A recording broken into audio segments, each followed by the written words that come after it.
دجال یا مسیح دجال مسلمانوں کے نزدیک اس شخص کا لقب ہے جو قیامت کی بڑی علامتوں میں سے ایک اور قرب قیامت یعنی آخری زمانے میں ظاہر ہوگا۔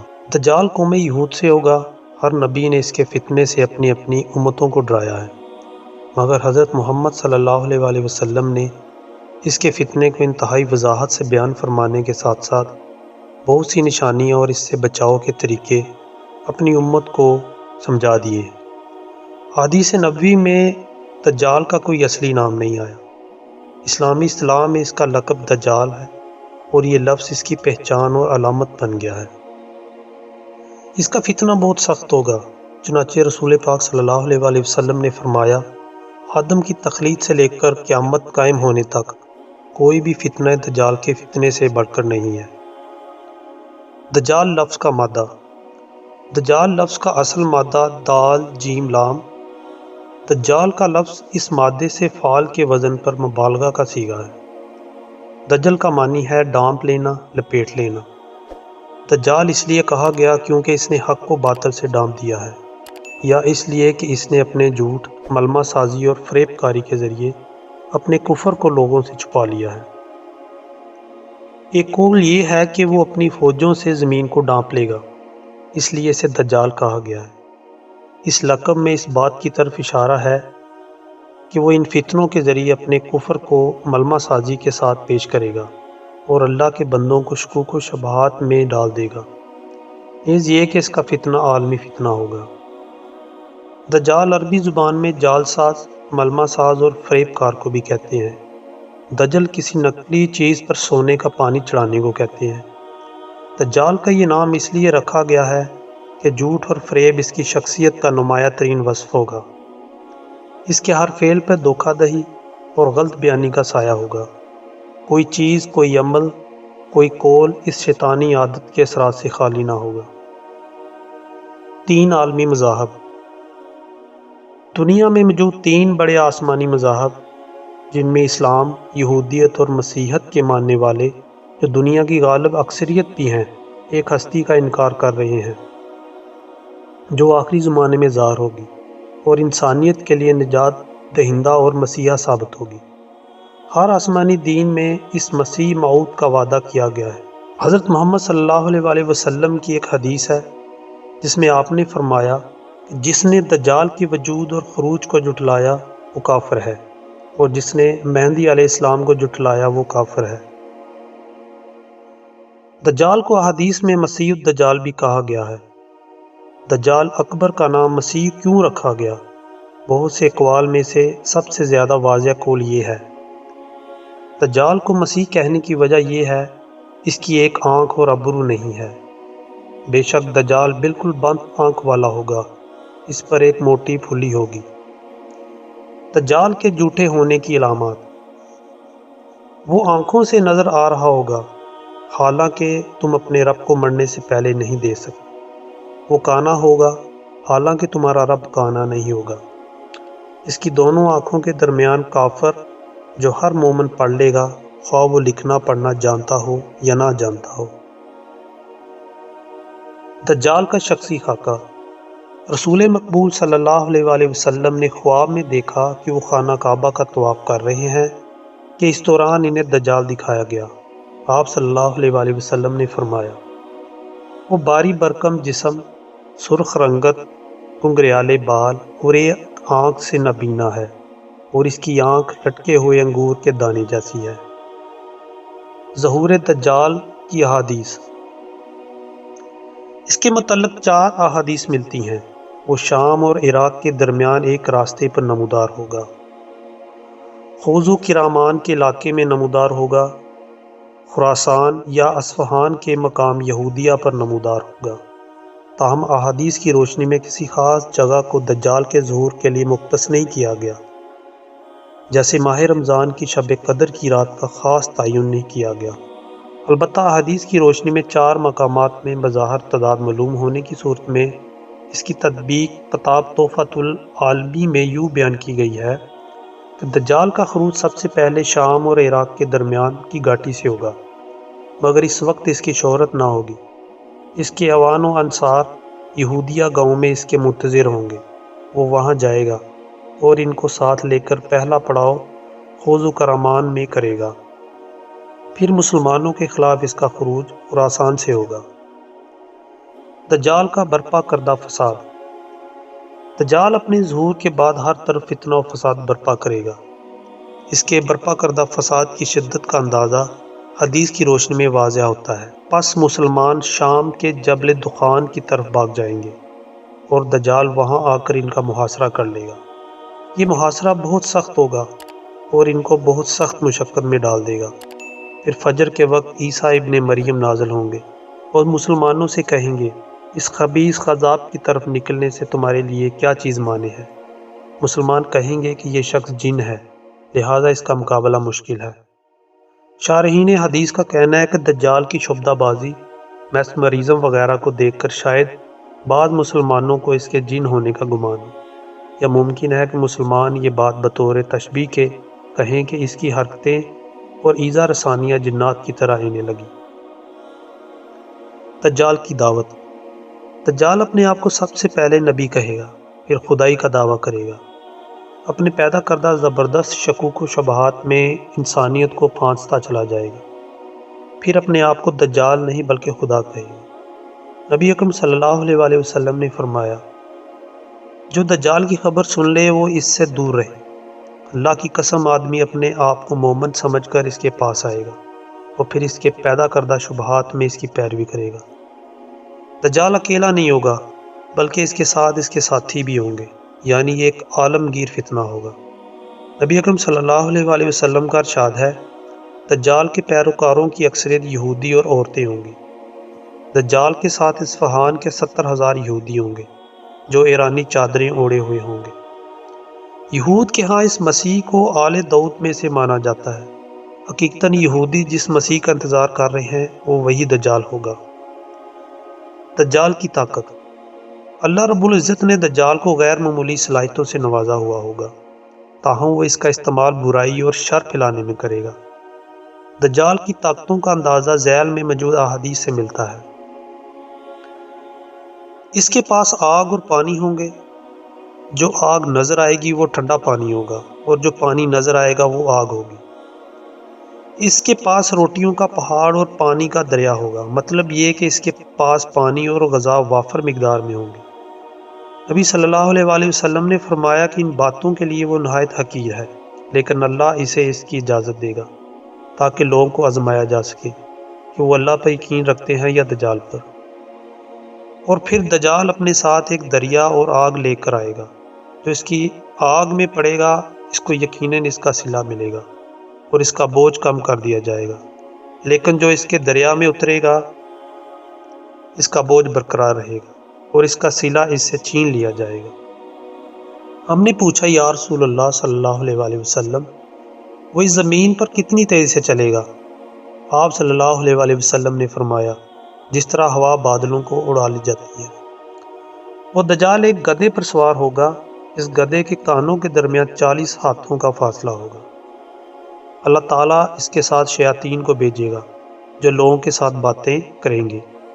وہ ایک بدو سے کہے گا، اگر میں تمہارے باپ اور ماں کو تمہارے لیے دوبارہ زندہ کروں تو تم کیا کرو گے؟ کیا تم شہادت دو گے کہ میں تمہارا خدا ہوں؟ بدو کہے گا، ہاں۔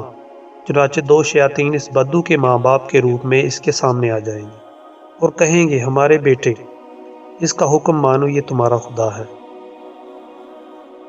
دجال کسی دیہاتی سے کہے گا کہ میں اگر تمہارے اونٹ کو زندہ کر دوں تو کیا تم میرے رب ہونے کی گواہی دو گے؟ وہ کہے گا، ہاں۔ تو دجال کے شیاطین اس دیہاتی کے اونٹ کی شکل اختیار کر کے آ جائیں گے۔ کسی علاقے میں سے گزرے گا، اس علاقے کے لوگ دجال کی تکذیب کر دیں گے، بس اس کے نتیجے میں ان کا کوئی جانور نہیں بچے گا، سب ہلاک ہو جائیں گے۔ دوسرے علاقے سے گزرے گا جہاں کے لوگ اس کی تصدیق کریں گے، اس کے نتیجے میں دجال آسمان کو حکم دے گا کہ وہ بارش برسانے لگے گا، زمین کو حکم دے گا تو زمین خوب غلہ اگانے لگے گی۔ ان ماننے والوں کے مویشی شام کو اس حال میں آئیں گے کہ وہ پہلے سے زیادہ بڑے و فربا ہوں گے، اونکھیں بری ہوں گی اور ان کے تھن دودھ سے بھرے ہوں گے۔ دجال آئے گا لیکن اس کے لیے مدینے میں داخل ہونا ممنوع ہوگا۔ وہ مدینے کے مضافات میں کسی بنجر سیم زدہ علاقے میں خیمہ زن ہوگا۔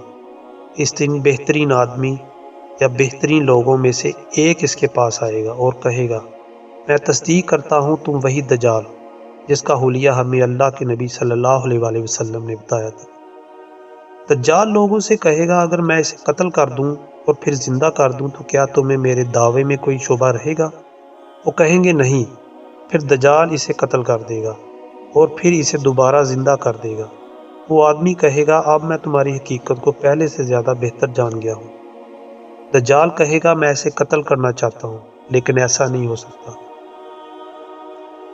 اپنے نہ ماننے والوں سے اس کا معلوم متاع چھین لے گا، اپنے ماننے والوں کو دنیا کا ظاہری معلوم متاع خوب دے گا۔ ایک نوجوان کو مار کر زندہ کر دے گا۔ دجال مادرزار اندھے اور کوڑی کو زبردست اور تندرست طریقے سے زندہ کر دے گا۔ دجال مادرزاد اندھے اور کوڑی کو تندرست اور مردے کو زندہ کر دے گا۔ درج بالا احادیث کی روشنی میں اس کا قبضہ تمام زندگی بخش وسائل مثل پانی، آگ اور غذا پر ہوگا۔ اس کے پاس بے تحاشا دولت اور زمین کے خزانے ہوں گے۔ اس کی دسترس تمام قدرتی وسائل پر ہوگی، مثلا بارش، فصلیں، قحط اور خشک سالی۔ وہ زمین پر اس طرح چلے گا جیسے ہوا بادلوں کو اڑا لے جاتی ہے۔ اس کے گدھے کے کانوں کے درمیان 40 ہاتھوں کا فاصلہ ہوگا۔ وہ ایک نقلی جنت اور دوزخ اپنے ساتھ لائے گا۔ اس کی اعانت اور مدد شیاطین کریں گے۔ وہ مردہ لوگوں کی شکل میں بھی ظاہر ہوں گے اور لوگوں سے گفتگو کریں گے۔ وہ زندگی اور موت پر قدرت رکھے گا۔ زندگی اور موت پر اس کا اختیار محدود ہوگا کیونکہ وہ اس مومن کو دوبارہ نہیں مار سکے گا۔ دجال کا قیام۔ دجال کہاں ہے؟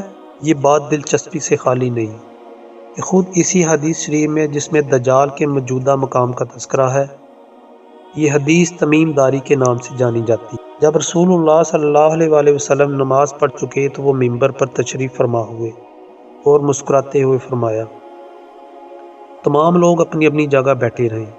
پھر فرمایا، جانتی ہوں میں نے تمہیں کیوں جمع کیا؟ لوگوں نے کہا، اللہ اور اس کا رسول بہتر جانتے ہیں۔ آپ صلی اللہ علیہ وآلہ وسلم نے فرمایا، اللہ کی قسم میں نے تمہیں نہ تو کسی چیز کا شوق دلانے کے لیے جمع کیا ہے اور نہ کسی چیز سے ڈرانے دھمکانے کے لیے اکٹھا کیا ہے، بلکہ میں نے تمہیں یہ بتانے کے لیے جمع کیا ہے، تمیم داری پہلے عیسائی تھا، وہ آیا، اس نے بیعت کی اور اسلام میں داخل ہو گیا۔ اس نے مجھے ایک ایسا واقعہ سنایا جو ان باتوں سے تعلق رکھتا ہے جو میں تمہیں دجال کے بارے میں بتایا کرتا تھا۔ اس نے مجھے بتایا کہ وہ لخم اور جذام قبیلہ کے 30 آدمیوں کے ہمراہ ایک بحری جہاز میں سمندر کے سفر پر روانہ ہوا۔ سمندر کی لہریں مہینہ بھر انہیں ادھر ادھر دھکیلتی رہیں، یہاں تک کہ وہ ایک جزیرے میں پہنچ گئے۔ اس وقت سورج غروب ہو رہا تھا۔ وہ ایک چھوٹی کشتی میں بیٹھ کر جزیرے میں داخل ہوئے۔ جب وہ جزیرے میں داخل ہوئے تو انہیں ایک جانور ملا جس کے جسم پر بہت بال تھے۔ بالوں کی کثرت کی وجہ سے انہیں اس کے آگے پیچھے کچھ پتہ نہ چل رہا تھا۔ انہوں نے کہا، تیرا ستیہ ناس ہو، تو کیا چیز ہے؟ اس نے کہا، میں جساسہ ہوں۔ انہوں نے پوچھا، یہ جساسہ کیا چیز ہے؟ اس نے کہا، اے لوگو، خانقاہ میں موجود اس آدمی کی طرف جاؤ، وہ تمہاری خبریں سننے کا بڑا تجسس ہے۔ بیان کرنے والا بتاتا ہے، جب اس نے آدمی کا ہم سے ذکر کیا تو ہمیں خوف لاحق ہوا کہ یہ جانور شیطان نہ ہو۔ پھر ہم تیزی سے چلے اور خانقاہ میں داخل ہو گئے۔ وہاں ہم نے باری برکم قد کاٹ کا ایک آدمی دیکھا جس کے گھٹنوں سے ٹخنوں تک بندھی ایک لوہے کی زنجیر تھی اور اس کے ہاتھ اس کی گردن کے ساتھ بندھے تھے۔ ہم نے پوچھا، تیرا ستیہ ناس ہو، تو کیا چیز ہے؟ اس نے کہا، میرا پتہ تمہیں جلد چل جائے گا، یہ بتاؤ کہ تم کون ہو؟ ہم نے کہا کہ ہم عرب سے آئے ہیں۔ ہم جہاز میں سوار ہوئے، سمندر میں طوفان آ گیا، مہینے بھر لہریں ہمیں دھکیلتی رہیں، یہاں تک کہ اس جزیرے کے کنارے لے آئیں۔ ہم کشتی میں بیٹھ کر جزیرے میں داخل ہوئے۔ یہاں ہمیں ایک جانور ملا جس کے بدن پر بہت بال تھے۔ بالوں کی کثرت کی وجہ سے اس کے آگے پیچھے کا کچھ پتہ نہیں چل رہا تھا۔ ہم نے اس سے پوچھا، تیرا ستیہ ناس ہو، تو کیا چیز ہے؟ اس نے کہا، میں جساسہ ہوں۔ ہم نے پوچھا، یہ جساسہ کیا چیز ہے؟ اس نے کہا، خانقاہ میں موجود اس آدمی کی طرف جاؤ، وہ تمہاری خبریں سننے کا بہت شوق سے انتظار کر رہا ہے۔ ہم تیزی سے تمہاری طرف آئے ہیں، اس ڈر سے کہ کہیں یہ شیطان نہ ہو۔ اس نے کہا مجھے بے سان کے نخلستان کا حال بتاؤ۔ ہم نے کہا اس نخلستان کے بارے میں کون سی بات پوچھنا چاہتے ہو؟ اس نے کہا میں جاننا چاہتا ہوں کہ کیا اس کے درختوں پر پھل آتے ہیں یا نہیں۔ ہم نے کہا ہاں آتے ہیں۔ اس نے کہا وہ زمانہ قریب ہے جب ان درختوں پر پھل نہیں آئیں گے۔ اس نے پوچھا مجھے تبریا کی جھیل کے بارے میں بتاؤ۔ ہم نے پوچھا اس کی کون سی بات جاننا چاہتے ہو؟ اس نے کہا اس میں پانی ہے۔ ہم نے کہا ہاں اس میں بہت پانی ہے۔ وہ بولا اس کا پانی بہت جلد ختم ہو جائے گا۔ پھر اس نے کہا مجھے زغر کے چشمے کے بارے میں بتاؤ۔ ہم نے پوچھا کون سی بات معلوم کرنا چاہتے ہو؟ زنجیر میں جکڑے آدمی نے کہا کیا چشمے میں پانی ہے اور لوگ اس پانی سے کھیتوں کو سیراب کرتے ہیں؟ ہم نے کہا اس میں بہت پانی ہے اور شہر کے رہنے والے اس سے کھیتوں کی آبیاری کرتے ہیں۔ پھر اس نے پوچھا مجھے نبی الامین صلی اللہ علیہ وآلہ وسلم کے بارے میں بتاؤ، اس نے کیا کیا کیا؟ ہم نے کہا وہ مکے سے نکل کر یثرب مدینہ میں آ گئے ہیں۔ پھر اس نے پوچھا مجھے نبی الامین صلی اللہ علیہ وآلہ وسلم کے بارے میں بتاؤ، اس نے کیا کیا ہے؟ ہم نے کہا وہ مکہ سے نکل کر یثرب مدینہ میں آ گئے ہیں۔ اس نے پوچھا کیا عربوں نے اس کے ساتھ جنگ کی؟ ہم نے کہا ہاں۔ اس نے پوچھا اس نے ان کے ساتھ کیا کیا؟ ہم نے بتایا کہ وہ ارد گرد کے عربوں پر غالب آ چکے ہیں اور انہوں نے ان کی اطاعت قبول کر لی ہے۔ اس پر اس نے کہا کیا واقعی ایسا ہو چکا ہے؟ ہم نے کہا ہاں۔ اس پر اس نے کہا ان کے لیے یہی بہتر ہے کہ وہ اس کی اطاعت قبول کر لیں۔ اب میں تمہیں اپنے بارے میں بتاتا ہوں، میں دجال ہوں، مجھے عنقریب خروج کی اجازت مل جائے گی۔ یہ واقعہ سنانے کے بعد رسول اللہ صلی اللہ علیہ وآلہ وسلم نے عصا ممبر پر مار کر فرمایا یہ ہے طیبہ، یہ ہے طیبہ یعنی مدینہ منورہ۔ پھر آپ صلی اللہ علیہ وآلہ وسلم نے فرمایا میں تم کو یہی بتایا کرتا تھا، جان لو کہ دجال شام کے سمندر بحیرہ روم میں ہے یا یمن کے سمندر بحیرہ عرب میں ہے، نہیں وہ مشرق میں ہے، مشرق میں۔ اور اللہ کے نبی صلی اللہ علیہ وسلم نے اپنے ہاتھ سے مشرق کی طرف اشارہ کیا۔ دجال کی رسائی۔ نعیم بن حماد نے کتاب الفتن میں روایت کی ہے کہ اللہ کے رسول صلی اللہ علیہ وآلہ وسلم نے فرمایا بے شک دجال 4 مسجدوں یعنی کہ مسجد الحرام، مسجد نبوی، مسجد طور سینا اور مسجد اقصی کے سوا ہر گھاٹ پر پہنچے گا۔ دجال کا مدینہ کا محاصرہ۔ حضرت محجن ابن ادرا فرماتے ہیں رسول اللہ صلی اللہ علیہ وآلہ وسلم نے ایک دن لوگوں سے خطاب کیا، چنانچہ 3 مرتبہ یہ فرمایا یوم الخلاص وما یوم الخلاص، یوم الخلاص وما یوم الخلاص۔ کسی نے پوچھا یہ یوم الخلاص کیا ہے؟ آپ صلی اللہ علیہ وآلہ وسلم نے فرمایا دجال آئے گا اور احد پہاڑ پر چڑھے گا، پھر اپنے دوستوں سے کہے گا کیا اس قصر عبید یعنی سفید محل کو دیکھ رہے ہو؟ یہ احمد کی مسجد ہے۔ پھر مدینہ منورہ کی جانب آئے گا تو اس کے ہر راستے پر ہاتھ میں ننگی تلوار لیے ایک فرشتے کو مقرر پائے گا، چنانچہ سبقۃ الجرف کی جانب جائے گا اور اپنے خیمے پر ضرب لگائے گا۔ پھر مدینہ منورہ کو 3 جھٹکے لگیں گے، جس کے نتیجے میں ہر منافق مرد اور عورت اور فاسق مرد اور عورت مدینے سے نکل کر اس کے ساتھ چلے جائیں گے۔ اس طرح مدینہ گناہ گاروں سے پاک ہو جائے گا اور یہی یوم الخلاص چھٹکارے یا نجات کا دن ہے۔ دجال کے ہاتھوں مرنے والوں کا رتبہ۔ نعیم بن حماد کی روایت ہے کہ جو لوگ دجال کے یا اس کے لوگوں کے ہاتھوں شہید ہوں گے ان کی قبریں تاریک اندھیری راتوں میں چمک رہی ہوں گی۔ ایک اور روایت ہے کہ ان کا شمار افضل ترین شہداء میں ہوگا۔ دجال کا خاتمہ۔ آپ صلی اللہ علیہ وآلہ وسلم نے دجال کی ابتدا سے انتہا تک کے بارے امت کی مکمل رہنمائی کی ہے۔ دجال 40 دن حکومت کر کے عیسیٰ ابن مریم کے ہاتھوں قتل ہوگا۔ مسلمانوں کے ہاں انہی کو مسیح الموعود کا درجہ حاصل ہے۔ وہ آخری بار اردن کے علاقے میں افیق نامی گھاٹی پر نمودار ہوگا۔ مسلمانوں اور دجالی لشکروں کے درمیان جنگ ہوگی جس میں وہ 1/3 مسلمانوں کو شہید کر دے گا، 1/3 کو شکست دے کر بھگا دے گا اور 1/3 کو باقی چھوڑے گا۔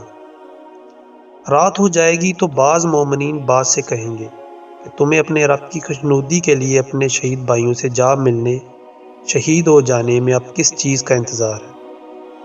جس کے پاس کھانے کی کوئی چیز زائد ہوگی وہ اپنے مسلمان بھائی کو دے دے گا۔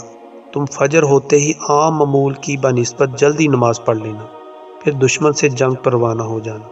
پس جب یہ لوگ نماز کے لیے اٹھیں گے تو عیسیٰ علیہ السلام ان کے سامنے نازل ہوں گے اور نماز ان کے ساتھ پڑھیں گے۔ نماز سے فارغ ہو کر وہ ہاتھ سے اشارہ کرتے ہوئے فرمائیں گے، میرے اور دشمن خدا یعنی دجال کے درمیان سے ہٹ جاؤ تاکہ مجھے دیکھ لے۔ ابو حازم جو اس حدیث کے راویوں میں سے ایک ہیں کہتے ہیں کہ ابو ہریرہ نے فرمایا کہ دجال حضرت عیسیٰ علیہ السلام کو دیکھتے ہی ایسا پگھلے گا جیسے دھوپ میں چکنائی پگھلتی ہے۔ اس کے علاوہ عبداللہ بن عمرو نے یہ فرمایا کہ ایسا گل جائے گا جیسے نمک پانی میں گل جاتا ہے۔ نبی اکرم صلی اللہ علیہ وآلہ وسلم نے دجال کے خاتمے کو واضح طور پر بیان کیا ہے۔ آپ فرماتے ہیں کہ عیسیٰ ابن مریم نازل ہوں گے، پس لوگوں کی ٹانگوں اور آنکھوں کے درمیان سے تاریکی ہٹ جائے گی، یعنی اتنی روشنی ہو جائے گی کہ لوگ ٹانگوں تک دیکھ سکیں گے۔ اس وقت عیسیٰ علیہ السلام کے جسم پر ایک ذرہ ہوگی، پس لوگ اس سے پوچھیں گے کہ آپ کون ہیں؟ وہ فرمائیں گے کہ میں عیسیٰ ابن مریم اللہ کا بندہ اور رسول ہوں اور اس کی پیدا کردہ جان اور اس کا کلمہ ہوں، یعنی باپ کے بغیر محض اس کے کلمہ کن سے پیدا ہوا ہوں۔ تم 3 صورتوں میں سے ایک اختیار کر لو۔ نمبر 1، اللہ دجال اور اس کی فوجوں پر بڑا عذاب آسمان سے نازل کر دے گا۔ نمبر 2، ان کو زمین میں دھنسا دے گا۔ نمبر 3، ان کے اوپر تمہارے اسلحے کو مسلط کر دے اور ان کے ہتھیاروں کو تم سے روک دے۔ مسلمان کہیں گے کہ اللہ کے رسول، یہ آخری صورت ہمارے لیے اور ہمارے قلوب کے لیے زیادہ طمانینت کا باعث ہے۔ چنانچہ اس روز تم بہت کھانے پینے اور ڈیل ڈول والے یہودی کو بھی دیکھو گے کہ ہیبت کی وجہ سے اس کا ہاتھ تلوار نہ اٹھا سکے گا۔ پس مسلمان پہاڑ سے اتر کر ان کے اوپر مسلط ہو جائیں گے، اور دجال جب عیسیٰ ابن مریم کو دیکھے گا تو سیسا کی طرح پگھلنے لگے گا، حتیٰ کہ عیسیٰ علیہ السلام اسے جا لیں گے اور قتل کر دیں گے۔ اللہ تعالیٰ اپنی قدرت کاملہ سے دجال اور اس کے لشکر پر مسلمانوں کو مسلط کر دے گا، چنانچہ وہ ان سب کو قتل کر دیں گے، حتیٰ کہ شجر و حجر بھی پکاریں گے کہ اے اللہ کے بندے، اے رحمان کے بندے، اے مسلمان، یہ یہودی ہے، اسے قتل کر دے۔ غرض اللہ تعالیٰ ان سب کو فنا کر دے گا اور مسلمان فتح یاب ہوں گے۔ پس مسلمان صلیب کو توڑ دیں گے، خنزیر کو قتل کریں گے اور جزیہ بند کر دیں گے۔